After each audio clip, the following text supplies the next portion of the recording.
Hey there, my friends. I am here with my friend Chris Grosso, and we'd like to talk with you about how to heal depression.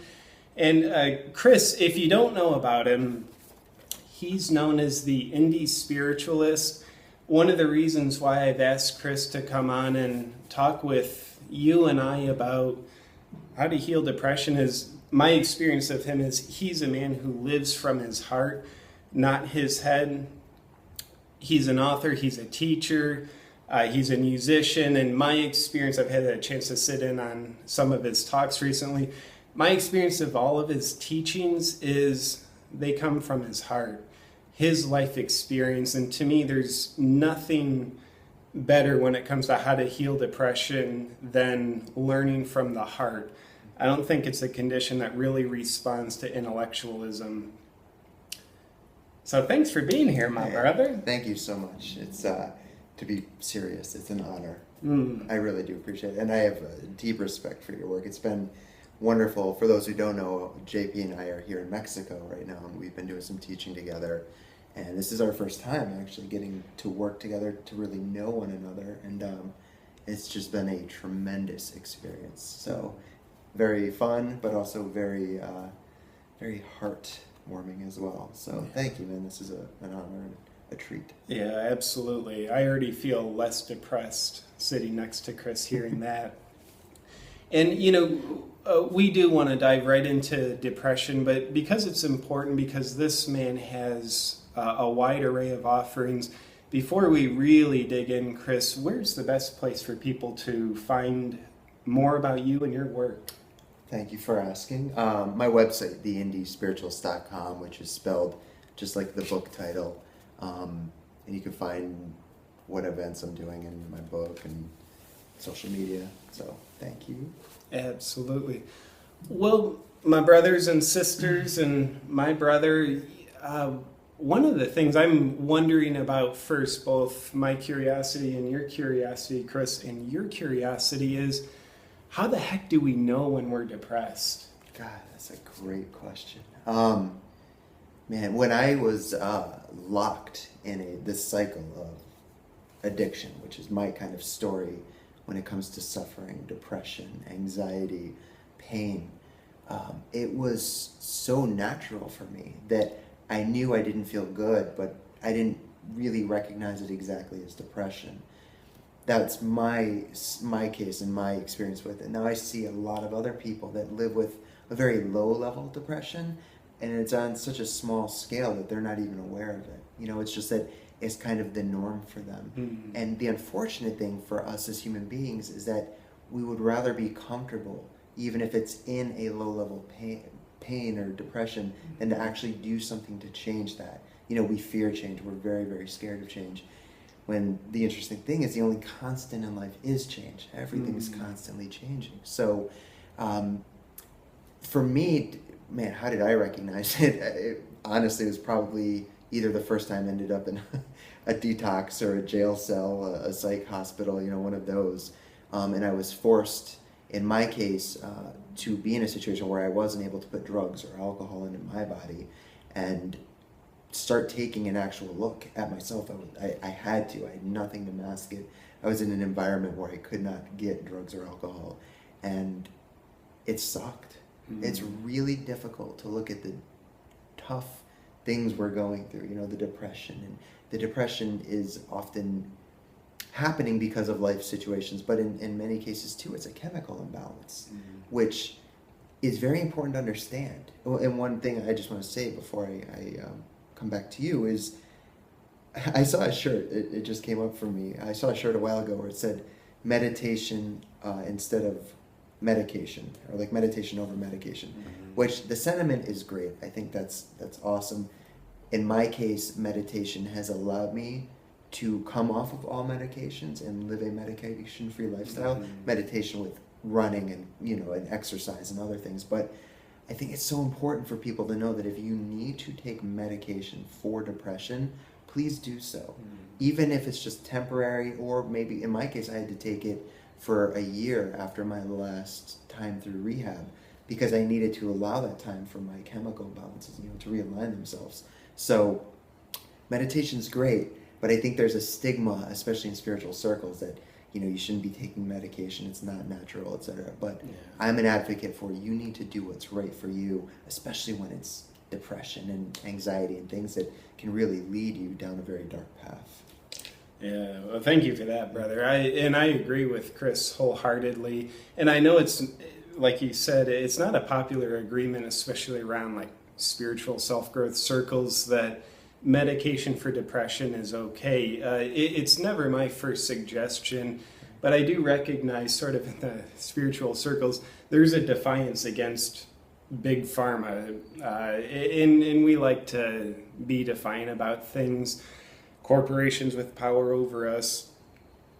And we're all wise enough to know that medication, drugs aren't the answer every time, every place. Right. While that might be true, that does mean there is a time, there is a place. I've worked with a handful of clients actually who they literally didn't respond to inner work over a long period of time. They didn't respond to healthy lifestyle choices, and then they go seek the counsel of their doctor, and time and place. Something else exciting that I loved about what you said, in different words, is we can't get out of jail until we know we're in one. If we're in the jail of depression, learning how to recognize it. And I love your story. Like what it meant to me is you were in depression for a long enough period of time. There you were, the fish swimming in those waters, and you didn't really know how to recognize the jail that you were in. Right. I think for those of us, and I don't want to pretend like Chris is the only one out of the two of us that's ever been depressed. I'll pretend to be perfect after this video's over. Well, this will sound slightly heartless, I'll say it anyway. For those of us who actually feel depressed, though that's not comfortable, in a way we have it easier because we can recognize the jail that we're in. Living in a place of numbness where we get incredibly comfortable with our discomfort, therefore there we are numb, we don't know we're depressed, so we can't help ourselves. So recognizing it, I'd also like to throw out there the idea on how to recognize when we're depressed is recognizing how we deny our depression. What are the behaviors, internal or external, that we do to suppress our true feelings? And I'd ask everybody out there to consider addiction. I have the opinion that all addiction, whether it's drugs, an addiction to daydreaming, addiction to television, all addictions have a common theme of it means we're addicted to not feeling how we're actually feeling. So what might be your addictions? I kind of think there's two types of people, those who are addicted to something and then those who are in denial of being addicted to something. Right. Yeah. And I'd love to throw another question at this wise man. Yeah, get ready for it. In your experience, what might be the purpose of depression? Nothing like an easy question. Yeah, wow. God, the first thing that comes up for me is a very kind of cliche answer, to be honest, but that, you have in life opposites, darkness and light. And with depression, in my case at least, it helped me to really start to know the light of my heart and my divine self, my true spirit, capital S spirit. So in my experience, I believe that was something that helped really illuminate that for me, and not just recognize it, but really embrace it and do my best to embody it. Now, that's not to say that I don't still feel, I wouldn't say I feel depression anymore, luckily, but I still definitely have days where I feel shitty. It just happens. But I don't need to mask that anymore through drugs or alcohol. There's wonderful practices out there, from meditation to Tonglen to loving kindness meditations. There's so much available to us to help us work through it, and it's not that we do these things and we magically feel better, but it helps us to feel a bit more at peace with what we're experiencing. And that's kind of the art of suffering, of feeling pain, of feeling depressed. We learn to skillfully work with them. So I'm sure there's a much better answer, a much more illuminating answer. I would love to hear what you have to say, because we were doing some teaching on the beach yesterday, and JP kind of blew my mind a number of times with what you were saying. And I love that we kind of had two different ideas of a lot of what we were talking about, but they complemented one another. So if you don't mind, if I throw that back at you, I would love to hear. Yeah, for sure. And I won't pretend to know what the purpose of depression is. I think it can probably be as unique as your fingerprint for your given, like, in this moment level of depression. So my in this moment first thought is depression doesn't mean anything's wrong with you. A healthy human being will feel depressed when they're depressed. We think because it feels bad. I mean, nobody's ever said depression feels good. Right. Maybe they have, but I've never heard anybody I've never heard it either. We assume because it feels bad that it's a bad thing. It's actually, for me, a very functional mind-body physiology that will generate sensations emotionally, mentally, and even physically of depression when we are depressing something about ourselves. That might be suppressing, that might be repressing emotions, beliefs, ambitions. Maybe in a very ultra summarized way, I could say, when we're suppressing our authentic self, emotionally, mentally, spiritually, psychologically, we get depressed. So from my perspective, depression is a very frustrating messenger, uncomfortable messenger, delivering a sacred message to you, to me, to Chris, about our own self. There's something about the spirit that wants to shine through us that isn't able to shine through us. So given that pain is said to be the best motivator, I happen to believe that, depression is perhaps a convenient or inconvenient message, I'll call it convenient in this moment, telling us, hey, something about you is strangulating what wants to live through you. That's a purpose I'd ask you to consider. And I know that's like a very big picture look at it, like the 50,000 view from above. I know we all have very nuanced individuality when we hit the zoom in button and look at the specifics of our life. But if you're willing to ask yourself the question, what might want to live through me that I'm not allowing? And perhaps the wisdom of your being knows how to get depressed in order to get your attention, to help you live a more meaningful life on your terms. I don't know, how's that bounce off you? Yeah, that really resonates with me. And what's coming up for me as I'm listening to you is that an important thing I had to learn is that depression and suffering, it's not for nothing. It definitely plays its role, like we've both been saying. I had read a quote some years ago that it was just one of those quotes, it was the perfect timing for me to read it, and it was from spiritual teacher Ram Dass, who's one of my great teachers and just an amazing man. And he had said, suffering is the sandpaper of our incarnation. It does its job of shaping us. And when I heard that, I was just like, oh. So, because we've all suffered, it's like the Buddha said in his First Noble Truth, if you take a human birth, you are going to experience suffering. It's just the way it is. It's part of the human condition. But as the Buddha also went on to teach, the degree to which we suffer is much more in our control than most of us know. So that's when we start to learn various practices, like I've already mentioned, meditation and so forth, to skillfully work through the pain and the suffering in our lives, and to allow it to be a catalyst to bring us higher, to a more conducive, way of living. There's a saying in the 12-step fellowships about desperation, which I know is different than despair, but I think it's applicable to what we're talking about. And they call it the gift of desperation. And that always sounded very counterintuitive to me. desperation is a gift? What? Until I experienced it. And I recognized, wow, you know, like when I hit that place, that rock bottom of rock bottoms, and I was so beaten down, my ego had no fight left in it. You know, the white flag was up. It was a complete surrender at that point. I had nothing left, you know, so that was the gift of desperation. And I'm not saying that we all need to get to that place.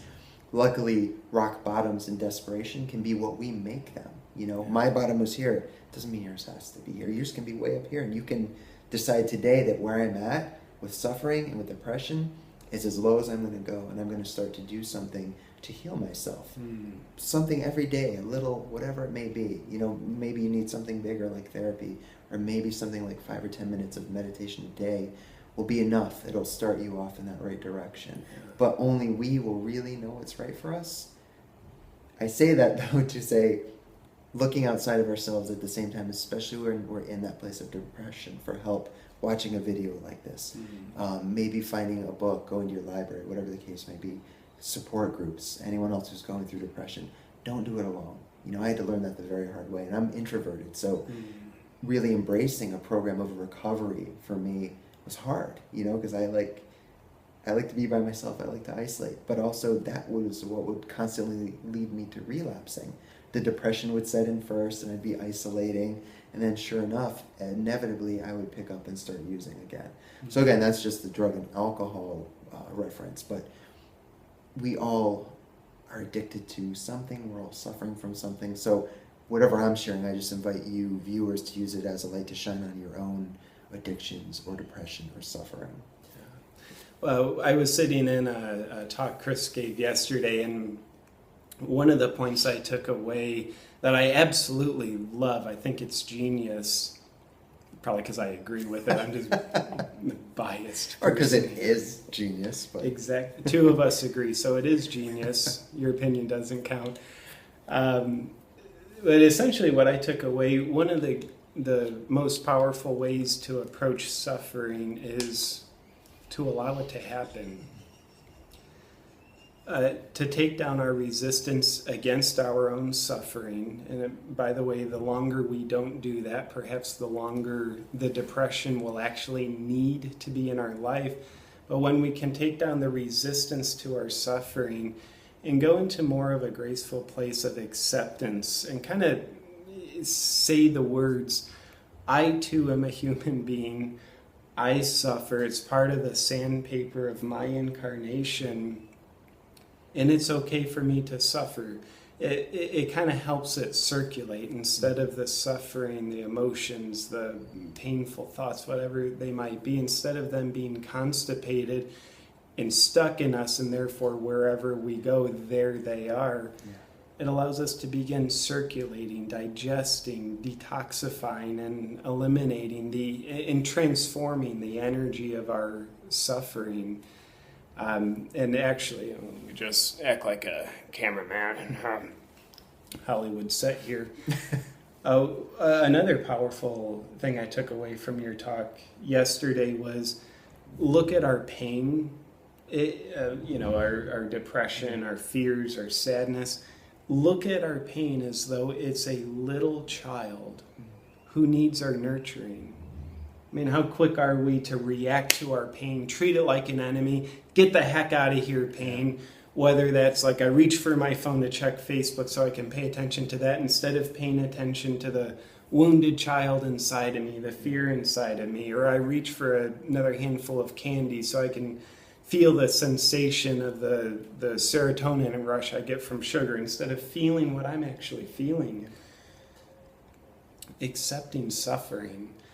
If you happen to have suffering inside of you, welcome to humanity.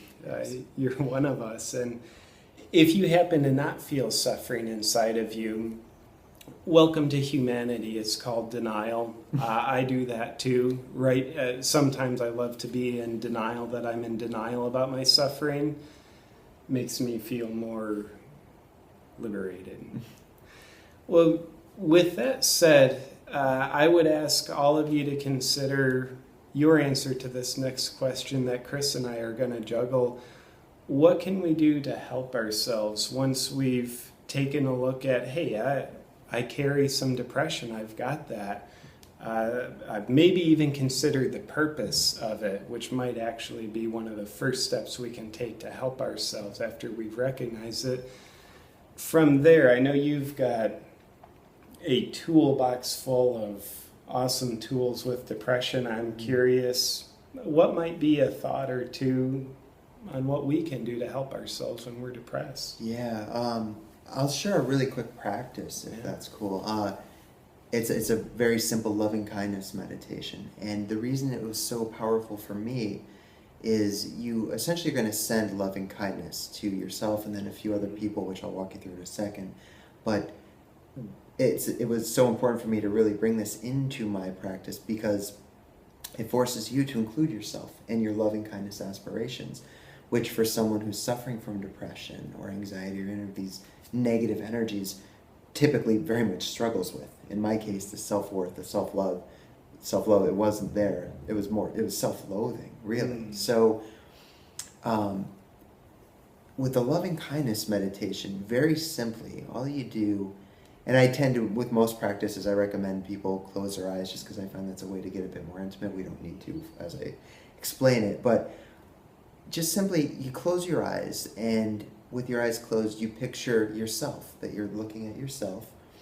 And the words I share are just the words that I use, but as most teachers who teach this will emphasize, find the words that are right for you and that resonate for you. So what I would say is, and I change this up sometimes, but usually I'll say, with my eyes closed, looking at myself, may I enjoy happiness in the root cause of happiness. And I bring a bit of awareness into my heart, and I kind of feel, just a little bit of love sending from my heart to my other heart that's looking back at me. And in the beginning, that was very difficult for me to do. I did it very quickly, and then I moved on to the next step of the practice, because just trying to send yourself love when you're depressed and not loving yourself, it's difficult. For sure. But that's why I love this, is you're forced to do it if you're going to do the practice. So you always, first and foremost, start with yourself. And the reason you do that is because it's very hard, dare I say impossible, to try to offer and extend something that we ourselves don't have. So trying to give that very honest, unconditional love, if we can't give it to ourselves, it's difficult. So maybe not impossible, but it's tough. And the more we learn to love ourselves, the more we're able to really extend a very kind and sincere love to others. So after we start with ourselves, then we will picture what's called a positive person. A loving, very close, dear person. So this would be a wife, a child, your parents, someone very, very close to you. Whoever's already come up in your mind is perfect. And you just picture this person. So I'll say my wife. And, in my mind, I would picture my wife looking at me, and I would say, may Jen enjoy happiness and the root cause of happiness. And as I say that, sending love from my heart to her heart. And then from there, you go on to a positive person, which is maybe a relative, a friend, a close friend, something like that. So I would say, may JP enjoy happiness and the root cause of happiness. Again, seeing him in my mind and sending the love. And then you go with a neutral person, which is maybe a barista you see at your local coffee shop, someone, a cashier that you see, but you have no actual emotional connection to them, really, a postman or woman. And you picture them, same deal. May so-and-so enjoy happiness and the root cause of happiness, sending love. And then from there, where the practice gets really good, is you need to find what's considered a negative person. So this could be a boss or a family member, an in-law, anyone. And again, I'm sure those of you watching this video already have someone in mind. And you do the same thing you've been doing. You picture them, and as best and honestly as you can, may so-and-so enjoy happiness and the root cause of happiness, sending them love. That's tricky. But I'll tell you, once you start to really be able to do that in a sincere way, to offer that yourself and the negative person in this practice, I found those two are the most beneficial. So you go through each person, and once you do that, then you go back to the beginning, and you picture everyone you just did in a room together. So you see yourself, I would see my wife, I would see the positive person, JP, I would see the neutral person and the negative person. And I go one by one, may I, may Jen, may JP, may so-and-so, enjoy happiness and the root cause of happiness, sending love from my heart to heart, and then take it one step further, and may all beings enjoy happiness and the root cause of happiness. And what I would do is I usually do this practice in my apartment, so I just kind of imagine my heart shining out and turns into a golden light, and it starts with the apartment and it covers the whole apartment building, and then Ottawa where I live, and then Canada and the US, until it's covering the whole globe.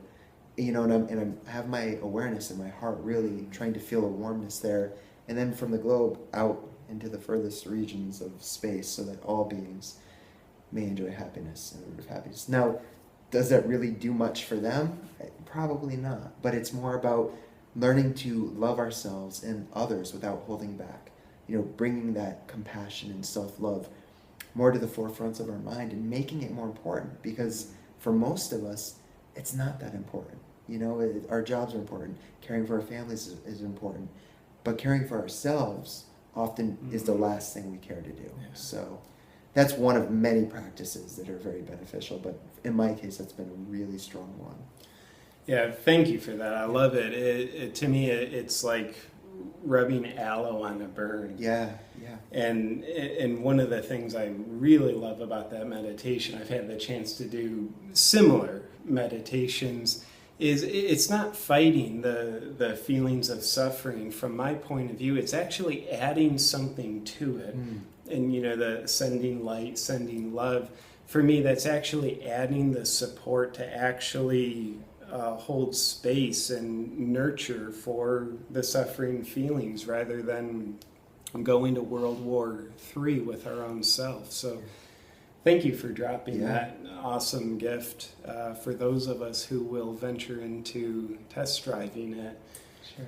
And, you know, I'd also just like to say everybody poops. It's a good book. The reason why it's such a good book is I think it's true. And I'm looking at the title metaphorically here. Everybody's poops. And when we poop, get to the point here, JP, I'm not watching videos about poop. Maybe you are. You're just in denial. When we poop, we tend to go into the bathroom, close the door, so that we can hide from everybody that we poop. And metaphorically, what if we look at depression as our poop? Everybody has depression. The only question is how much, how long, and how often. We all have depression poop. And actually one of the people you've been mentioning throughout our time together this week is Thich Nhat Hanh. Chris even has a Thich Nhat Hanh tattoo on our leg. There's no separation here. It's all one. It's codependent arising. It is all one. So Thich Nhat Hanh, he points out through some of his books how flowers grow from poop or fertilizer.